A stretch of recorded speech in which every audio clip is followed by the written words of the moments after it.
আসসালামু আলাইকুম সম্মানিত দর্শক শ্রোতা, আজকে আপনাদের সামনে যেই ঘাসটি নিয়ে কথা বলবো এটি হলো ইন্দোনেশিয়ান স্মার্ট নেপিয়ার ঘাস।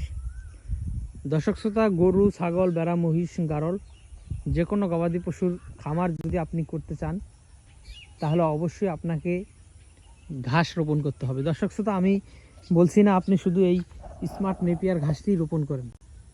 দর্শক শ্রোতা, আপনি যেই ঘাসই রোপণ না করেন না কেন, তবে আপনাকে ঘাস রোপণ করতে হবে।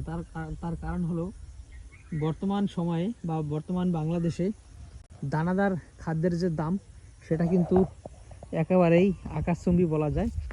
আমি নিজেই 8 থেকে 10টি গরু আমি লালন পালন করি এবং আমার নিজের দানাদার আমি নিজেই বাসায় তৈরি করি। বিশেষ করে আপনার ধানের কুড়া কিংবা গমের ভুসি, শুধুমাত্র গমের ভুসিটা কিনা হয়, আর সব উপাদান আমি নিজে কিনে ধান কিনি, তারপর ভুট্টা কিনি, তারপর আপনার সয়াবিন যেটা হাই প্রোটিনযুক্ত সেটা কিনি, কিংবা গম কিনি এগুলা, তারপর ছোলা বুট কিনি, এগুলো সব আমি নিজে কিনে তারপর আমি মূলত একসাথে মিক্স করে এই চালের মেল বলেন বা ওই যে গুঁড়া করে যেগুলো আটার মেল বলেন, ওই মেলে নিয়ে আমরা গুঁড়া করে নিয়ে আসি, তারপর এই দানাদারটা আমরা দিই।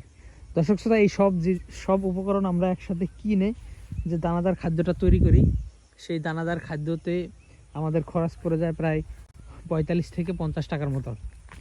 আর যদি আপনি বাজার থেকে কিনতে যান বা আমি যদি বাজার থেকে কিনি, তখন প্রতি কেজি দানাদারের খরচ পড়বে 60 থেকে 65 টাকা।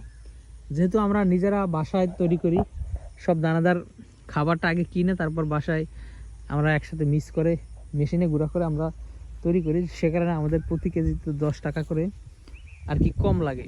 আর আমরা নিজেরাই দেখতে পারি যে আসলে দানাদার খাদ্যের মানটা কেমন, যেহেতু আমরা নিজেরা বানাই।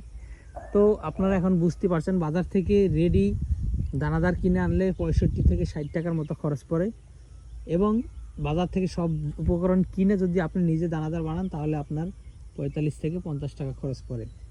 তো দর্শক, বুঝতে পারছেন এখানে টাকার অঙ্কটা কিন্তু বিশাল, যার কারণে দানাদার খাদ্যের দাম অনেক বেশি পড়ে যায়। এই কারণে খামারিরা গরু, মহিষ কিংবা গরু, ছাগল যেটাই লালন পালন করে না কেন, দিন শেষে তাদের লাভের অংশটা একেবারেই কম থাকে, বিশেষ করে দানাদার খাদ্যের উপর নির্ভর হওয়ার কারণে।